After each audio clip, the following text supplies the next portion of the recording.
자, 감가상각 이 규정 이 내용인데요. 일단 회계와 세법 잠깐 비교해 드릴게요. 자, 우리 감가상각이라고 하는 것은 자산 중에서 유형자산과 무형자산, 자산과 무형자산. 자, 이런 자산의 특징이 뭐죠? 이것은 판매하기 위한 자산이 아닙니다. 사용을 하기 위한 자산이죠. 그래서 이런 자산은 취득 후 일정 기간 사용을 해요. 취득, 사용. 자, 사용이 끝나고 나면 자산을 폐기하거나 이제 뭐 철거할 수밖에 없게 되죠. 그래서 사용이 끝나고 나면 이제 폐기 처분합니다. 폐기나 또는 철거. 또는 파는 경우도 있고 양도. 그러면 취득했을 때 금액이 100이고 폐기할 때 가격이 없다, 0이다 하면은 요 10년을 할게요. 10년 사용하는 기간 동안에 가치가 100만큼 감소하는 거죠. 그 차이가 가치 감소분이죠. 가치 감소분 100. 자, 이 100을 어떻게 이 기간 동안에, 사용 기간 동안에 비용으로 배분할 것이냐. 이게 감가상각의 핵심적인 내용이죠. 어떻게 배분해야 됩니까? 일단 회계에서 가장 싫어하는 것은 경영자의 자의적인 회계 처리예요. 일정한 방법을 정해서 쭉 하면 되는 거죠. 어떤 게 있죠? 시간의 흐름 따라 똑같이 하는 거. 뭐죠? 정액법.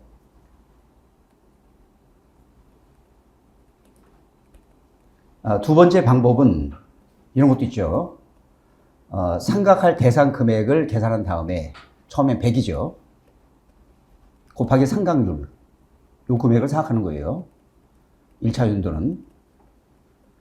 2차 연도는 100에서 상각을 얼마 했죠. 요걸 A라고 할게요. A를 빼고 요게 상각할 대상 금액이 남은 거죠. 곱하기 R 얼마. 이런 식으로 상각을 쭉 해나가는 방식이에요. 그러면 감가상각 누계를 계속 빼기 때문에 점점 이 금액이 줄어들게 되고 상각할 율이 일정하기 때문에 이 금액은 계속 줄죠. 줄죠? 이 금액이 뭐죠? 그렇죠. 정률법이죠. 역시 이 방법도 경영자가 마음대로 할 수 없는 거죠. 일정한 방법을 정해서 계속 하기 때문에 일정한 방법 따라 하기 때문에 경영자의 자의적인 회계 처리를 막을 수 있는 겁니다. 세 번째 방법은 이런 것도 있죠. 광산서 많이 써요. 일단 광산을 처음에 이제 광물을 채탄할 때, 채광할 때 매장량을 일단 추정을 해요. 그런 다음에 광물을 캐는 매장량 따라서 한각을 할 수 있어요. 뭐죠? 생산량 비례법. 또 이런 경우도 있어요. 매립장 같은 경우에 쓰레기 매립장. 그러니까 매립장을 만드는데 이제 구축물 같은 걸로 시설을 이렇게 해요. 한 다음에 매립한 다음에 이제 다 매립이 끝나면 이걸 닫아놔요. 닫아놓으면 몇십 년 지나고 나면 위에 이제 부식이 되면서 이제 좀 정화가 되는 거예요. 그런 매립장도 있습니다. 그런 경우는 매립량 비율로 할 수도 있는 거죠. 세 번째 방법은 생산량 비례법.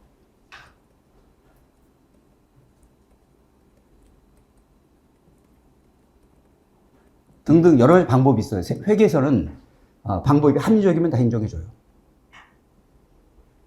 자, 그러면 만약 정액법을 쓴다. 상각을 어떻게 하냐? 상각할 금액은 정액법 매년 똑같이 하는 거죠. 취득가액 100에서. 자, 사용이 끝나고 나서 남는 가치. 이게 잔존가액이죠. 잔존가액을 저는 0으로 가정을 했죠. 곱하기 10년이면 매년 10분의 1씩 하면 되는 거죠. 상각할 금액은 매년 10씩이 나옵니다. 정액법을 썼을 때 1년에 10씩. 그러면 회계에서는 반드시 상각을 해야 돼요. 자, 1차 연도 회계 처리. 차변의 감가상각비 10을 잡죠. 대변의 감가상각 누계.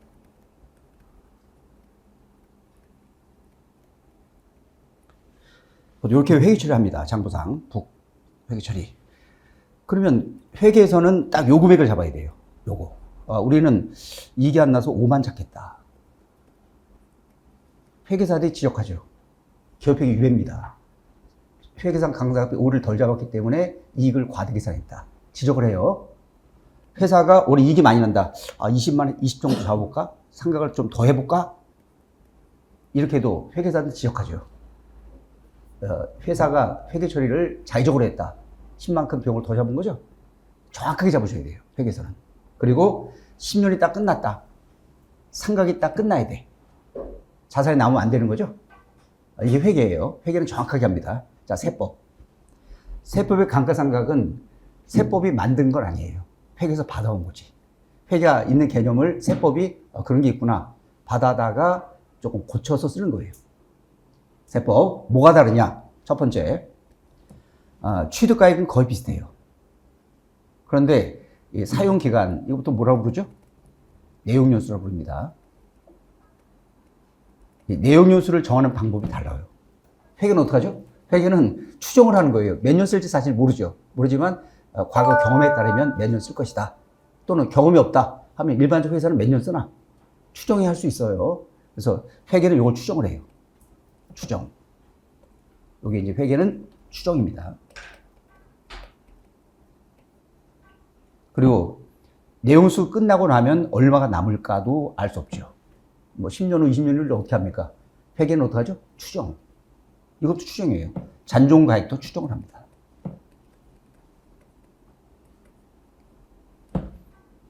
자, 세법은 뭐가 다르냐? 세법은 추정을 기본적으로 싫어해요. 추정을 하게 되면 누구 말이 맞는지에 대해서 납세자, 국세청과 다툼이 생겨요. 추정하지 말자. 어떻게 할 거냐? 자, 요런 색깔로 한번 해볼게요. 요 색깔로. 녹색으로 해볼게요. 세법에서는 텍스, 세법은 추정을 안 합니다. 얼마로 하냐? 내용수 법에 정하자. 법에 규정을 해놨어요. 기준 내용연수 제도. 예를 들어서 8년짜리다. 그런 세법은 8년 쓰라는 건 아니에요. 8년은 뭐죠? 가이드라인. 일정한 범위까지 선택이 가능해요. 그 선택 범위가 보통 25%까지 가감한 범위예요. 자, 8년 20% 얼마죠? 2년이죠? 2년을 빼고 2년 더하면 6년부터 10년까지가 나오는 거죠. 6, 7, 8, 9, 10 중 선택하세요. 요 6년부터 10년을 이렇게 부릅니다. 이것을 내용연수 범위라 불러요.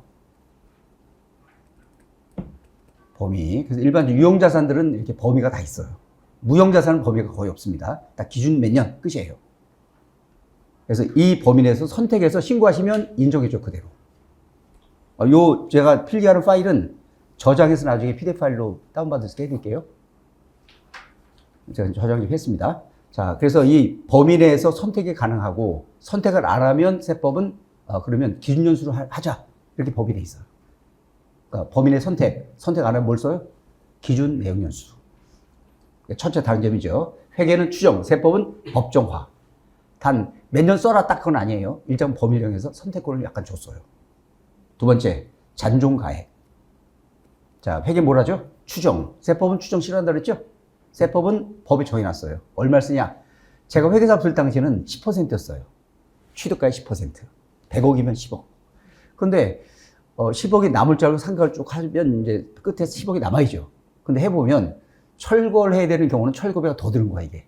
그러니까 회사들이 이게 10%를 남겨놓고 상각을 했는데 상각 끝나고 나도 10%가 안 남는다. 그럼 과거에 이게 사용기간 동안 비용 배분할 성격이 남아서 배분이 안 되는 거죠, 제대로.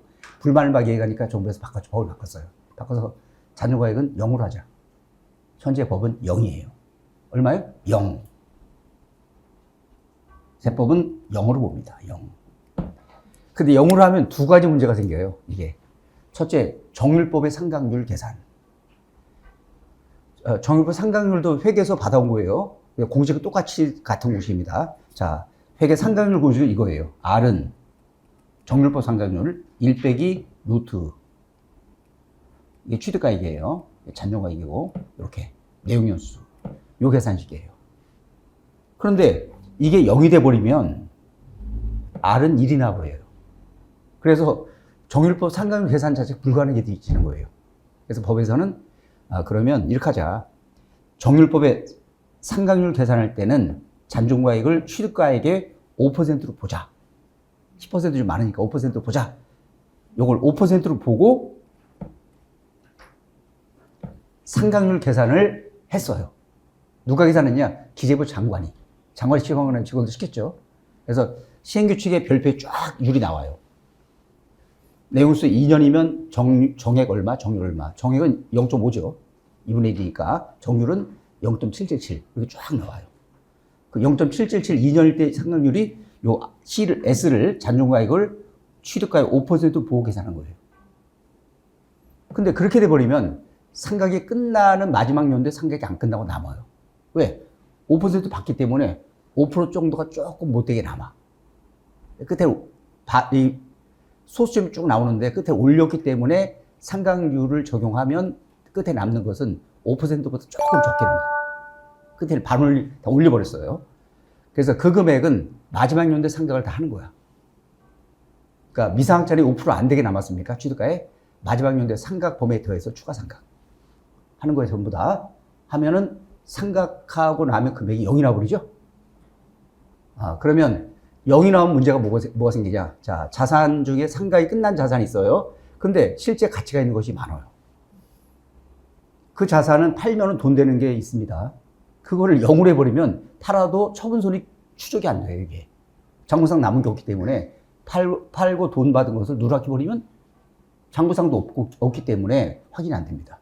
정부에서는 그 문제 때문에 상각 끝난 자산은 조금만 남겨둬라. 자산 인식할 정도 조금만. 얼마? 보통 1,000원. 1,000원 남겨두게 되죠? 그것도 1,000원은 나중에 자산을 마지막 팔 때 처리하는 거예요. 회계랑 세법 약간 차이점 중에 하나입니다. 자, 그 다음에 또 차이점. 상각 방법이에요. 회계의 상각 방법은 정액법, 정률법, 생산비례법, 기타 합리적인 건 다 됩니다. 세법은 그건 곤란하다. 너무 다양한 게 막 들어오는 거죠. 세법은 그냥 정액법, 정률법, 생산비례법 세 가지 중에서 선택하자. 단 건축물 이런 건물 같은 거죠. 건물 구축물은 정액법만 쓰자. 정률법 못 쓴다. 그래서 딱 감가상 방법도 법에 정해놨어요. 이걸 써라. 자, 세법 특징 감가상 방법의 법정화.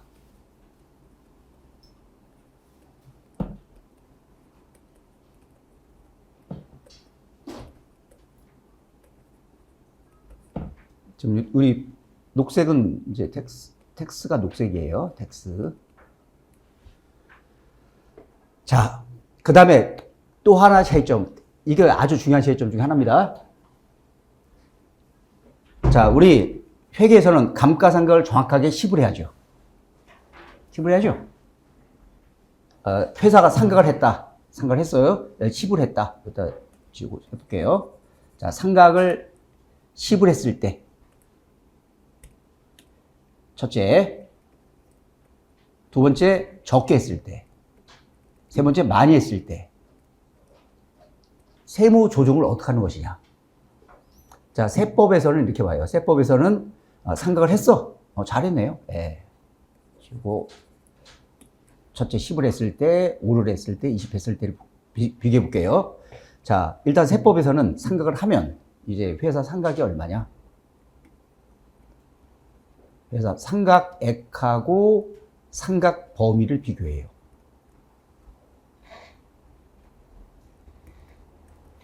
회사 상각액은 바로 1번일 땐 10이죠. 10.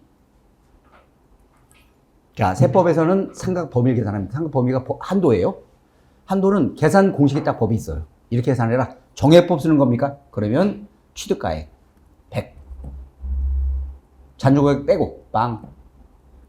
상각률을 찾아요. 10년을 가정했죠. 10년이면 상각률표를 찾으면 0.1로 나와요. 정액법 0.1, 10년 10분의 1, 0.1.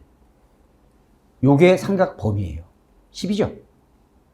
두 개를 비교하는 거예요. 회사 상각액이 범위보다 많냐 적냐. 똑같네? 똑같죠. 그럼 상각한 금액은 범위를 초과하면 이렇게 불러요. 상각 부인액. 범위보다 작으면 이렇게 불러요. 시인 부족해. 시인할 금액, 시인해. 인정하라는 거죠. 인정할 금액이 부족하다. 그 뜻이에요. 시인 부족. 마이너스 나면.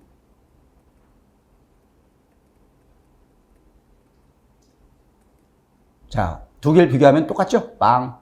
부인할 것도 없고 부족한 것도 없습니다. 그럼 세법은 잘하셨네요. 네, 세무조정 없습니다. 이게 세무조정의 약자예요. 텍스 어저스먼트, 세무조정 약자. 세무조정은 없다. 없음. 이렇게 하는 게 첫 번째 케이스예요. 이해하셨나요? 자, 두 번째 케이스. 상각을 좀 덜 했죠. 자, 두 번째로 할게요.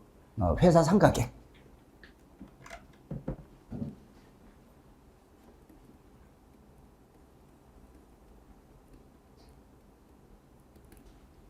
상각 금액이 5인가요? 5죠, 5였죠? 두 번째 케이스 5. 자, 5. 상각 범위와 비교. 상각 범위 좀 전에 계산했죠? 10이 나왔었죠? 자, 마이너스 나오네요. 뭐라 그러죠? 시인 부족액.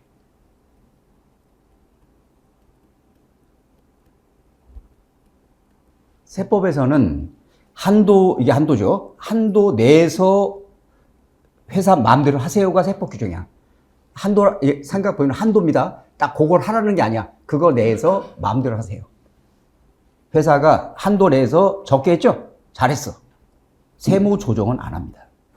세무 조정 없음. 안 해요. 그러니까 늘 오해하지 말 것은 상각 덜한 금액을 세무조정으로 송금산입.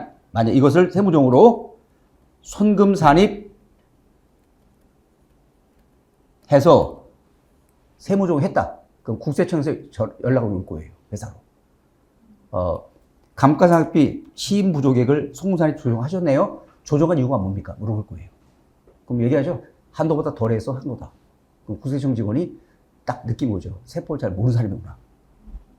한도 내에서 적게 한 것은 그대로 받아주기 때문에 조정 못하는 거 모르십니까? 모른다. 예, 알겠습니다. 고지서 버릴게요. 추징해. 절대 하면 안 됩니다. 자, 세 번째. 상가 얼마 있죠? 20. 회사 상가계. 20. 상각 범위 10이죠. 뭐가 나오죠? 이번에는 한도를 넘어가는 거죠? 뭐라 불러요? 상각 부인액.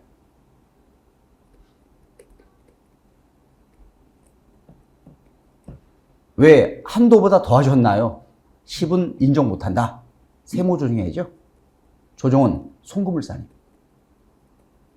10 손불이에요. 소득처분 유보. 근데 하나 여쭤볼게요. 늘 소득처분에 대해서 아십니까? 모르는 소득처분 잠깐 설명드릴게요. 모르시는 분, 아시는 분 손 들어보세요. 잘 모르세요? 소득처분도 개념부터 잡으셔야 돼요, 일단. 소득처분. 자, 여기까지 설명드렸고요.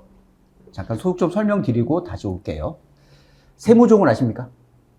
네, 아시죠? 네. 일단 소득처분을 하려면 세무조정부터 아셔야 돼요. 그래서 세무조정 잠깐 설명드릴게요. 여기까지는, 예, 설명드렸고요. 자. 이게 이제 회계 쪽이에요, 회계. 기업 회계. 그냥 장부를 할게요, 북. 결산서는 보통 회계, 기업 회계에 따라 분개를 하죠. 결산서. 회계에서는 당기수익을 어떻게 계산하죠? 수익과 비용의 비교. 수익과 비용.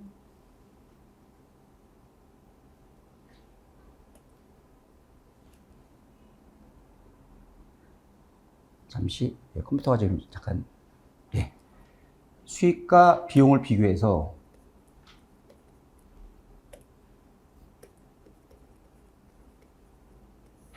당기수익을 계산합니다. 텍스. 세법은 입금과 송금을 비교해요. 비교해서 각 사업연도 소득 금액을 계산해요. 세무상 당기수익과 똑같은 거예요. 이렇게 계산해요. 그러면 입금과 수익은 사실은 거의 같아요. 거의 같고 조금 다릅니다. 비용과 송금도 거의 같아요. 조금만 달라. 그래서 결산서에서 입금이 얼마냐 뽑아내고 송금을 뽑아내서 소득 계산하는 거 되게 불편해. 복잡합니다. 이게 비슷하기 때문에 이것도 비슷한 거야. 그래서 세무 조정 방식으로 소득 금액을 계산하기 편리해요. 세무 조정 방법.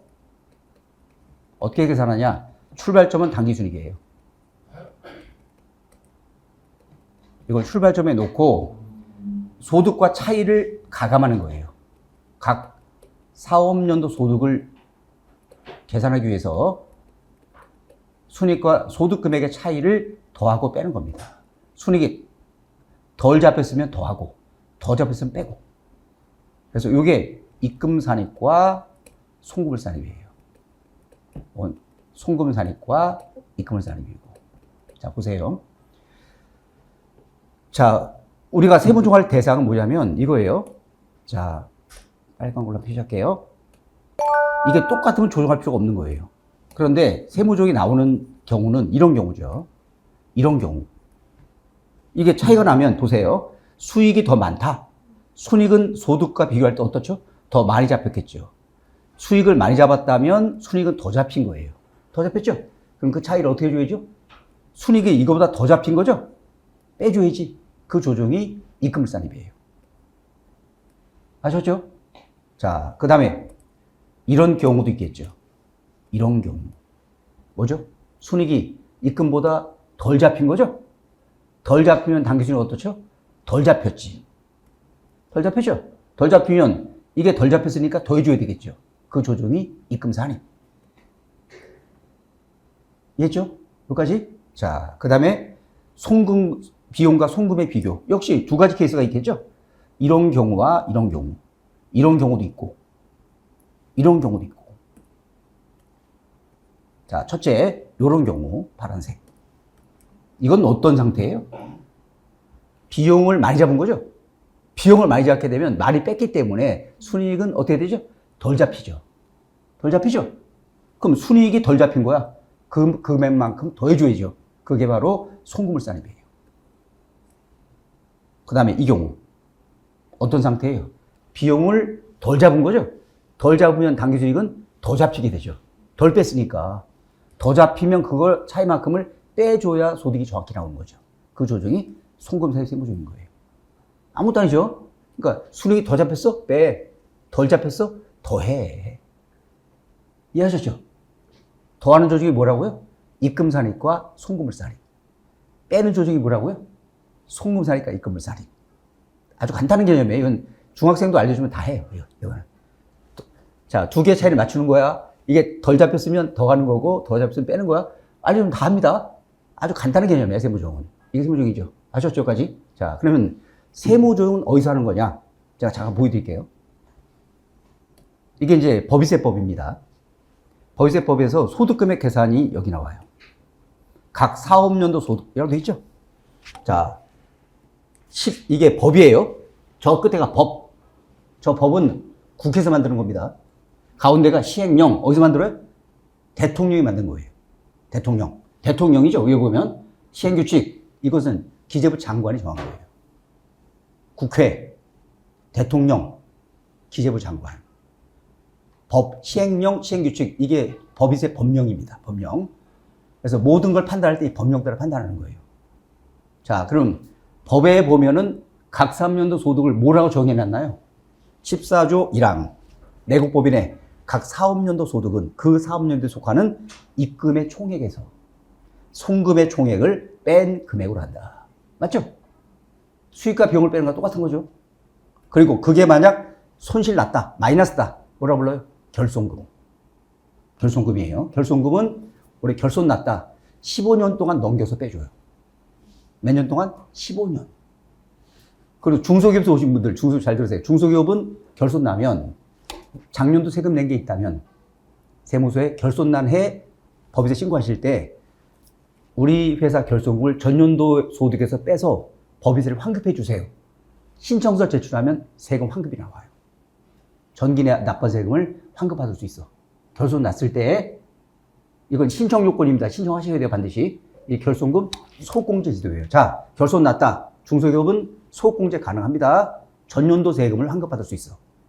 그리고 나머지 소득공제 받지 않은 나머지 것들은 이월시켜서 15년 동안 공제줘요. 이게 전에 10년이었었는데 15년 법이 바뀌었어요. 2020년 이후 결손금은 15년이에요. 그 전 거 10년이고. 자, 2항. 결손금이 뭐라고요? 입금보다 송금이 많을 때 그 차이. 소득이 음수가 나온 거죠. 단기순손실. 회계 단기순손실. 세법은 결손금. 단기순이익. 세법 뭐라고 불러요? 각 3년도 소득금액. 회계 단기순손실. 세법 뭐라고 불러요? 결손금. 결손금이요. 그리고 결손금은 그 후로 이월공제를 받을 수 있습니다. 이해하셨죠까지? 자, 그러면 소득처분이 뭐냐? 소득처분. 그리고 우리가 세무조정할 때는 이 시행규칙을 보시면 서식이 있어요. 서식. 이게 서식이에요. 별지 매토 서식 쫙 나오죠? 법세 신고할 때는 이 서식을 내야 됩니다. 별지 1호 서식. 이게 바로 뜨진 않네요. 다운받아서 해야 되나 보네. 여기는. 아, 여기 뷰가 있구나. 있구나. 보이죠? 신고할 때 이 서식을 내는 거예요. 별지 1호 서식. 안내 무신고입니다. 그리고 세무조정은 어디서 하냐? 별지 15호 서식. 15호 서식. 15호가 10호, 15 여기 있네요. 서식은 뭐죠? 소득금액 조정합계표입니다. 자, 왼쪽에 뭘 적어요? 입금사니까 송금을 싸리. 세 칸으로 구분되어 있죠? 첫째, 조정하는 과목이 뭐냐? 조정하는 과목. 이건 뭐 법에 정한 건 아니에요. 그러니까 조정하는 과목이 뭔지를 보통 쓸 때는 개정 과목을 쓰거나 회사 개정 과목 아니면 세법에 있는 어떤 그 법에 있는 내용을 써요. 그리고 금액을 적죠? 세무상 금액이 얼마냐? 적습니다. 그리고 소득처분을 적어요. 세 번째 칸이죠? 소득처분. 그리고 차감 조정 빼는 거 이쪽이죠? 역시 똑같이 세 칸 돼 있어요. 여기서 소득처분이 뭐냐? 아, 이 소득처분이 가장 중요한 법인세법 규정 중 하나입니다. 이거 이해 못하시면 법인세법 이해 못해요. 제가 이제 전에 사법연수원에 강의를 갔었는데, 일산에 이제 사법연수원이 있는데, 법관연수 과정이 있었어요. 판사님들. 그 과정을 제가 한 10년 강의를 했는데, 근데 이제 그때 강의를 하고 나오는 또 어떤 판사님이 저한테 오시면서, 선생님, 부르세요. 그래서 명함을 주세요, 저한테. 한번 식사 대접하고 싶대요. 그래서 이제 서초동 법원에서 만났는데, 부상 판사님이세요, 그분이. 근데 저한테 이제, 자기가 사법연수원 교수할 때, 세법 교수를 했대요. 연수원에서. 근데 소득처분 이해를 못해가지고 강의해야 되는데 학원을 여러 군데 다녔대. 저한테 와서 배우고 소득처분 완전히 이해를 했대. 그래서 이제 식사할 때 그 얘기를 하는 거예요, 그분이. 그래서 학원 수강증도 갖고 오셨어요. 선생님 전에 다니던 수강증 보여주고. 어떤 걸 그분이 말씀하셨냐? 그림을 말씀하셨어요. 소득처분 이해할 때 그림으로 하니까 완전히 이해가 됐대요. 자, 그 그림을 알려드릴게요.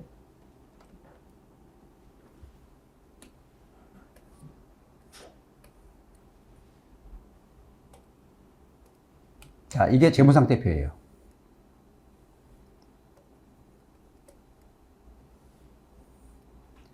여기 자산이죠? 자산, 이쪽이. 여기가 부채입니다. 여기 자본이에요. 회계는 자본을 어떻게 구분하죠? 자본금, 또 뭐 있죠? 자본요금, 또 이익잉여금, 그 다음에 뭐 자본조정, OCI 뭐 있죠? 세법이 자본을 보는 관점은 딱 세 가지예요. 자본금, 그 다음에 잉여금, 당기순이익이에요.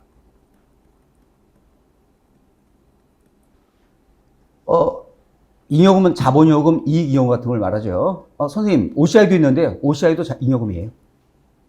자본조정도 있는데 잉여금입니다.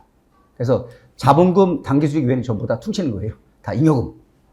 그러니까 이해하셨죠? 자, 그러면 순이익이 과소계상되어 있다. 세무 조정을 어떻게 하는 거죠? 더해줘야죠. 더하면 여기다 더하는 거예요. 이렇게. 입금산익과 송금을살이 더하죠. 그러면 회계상 당기수익은 여기까지죠. 세무상 당기수익은 이것을 더한 이 금액이 되는 거죠. 자, 이게 세무종상이에요. 세무종상이 기업에 있으면서 자산을 증가시켜요. 이렇게.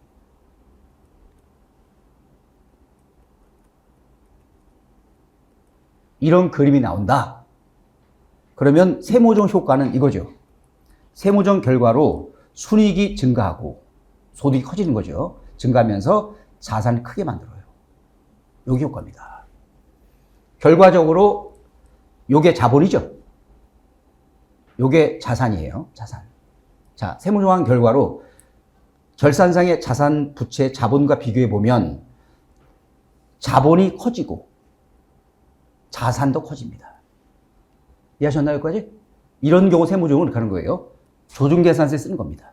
일단은 순이익이 커졌기 때문에 더하는 조족이죠. 이쪽 편에 써요. 입금산익과 송금산익. 적죠? 과목은 요 자산명을 쓰세요. 자, 여기다 적은 거 6칸에 뭘 적냐? 자산명을 적은 거예요. 자산. 명을 적고 금액을 적으시고요. 소득 처분은 유보라고 적는 거예요. 유보. 요런 그림이면. 자, 유보 처분된 것은 자산이 증가됐기 때문에 자산은 미래 뭐죠? 미래 비용. 모든 자산은 미래 비용이에요. 모든 자산은 미래의 감가상각이나 양도시 비용화됩니다. 따라서 자산이 커졌기 때문에 증가된 자산은 미래에 비용화되는 거야.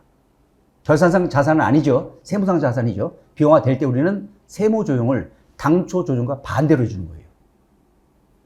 나중에 송금산입, 입금물산입 조정을 해줘야 돼. 언제? 나중에 언젠가는 조정이 나옵니다. 이걸 이렇게 불러요. 유보의 추인. 이렇게 조정하는 것을 뭐라 불러요? 유보의 추인이다. 추인.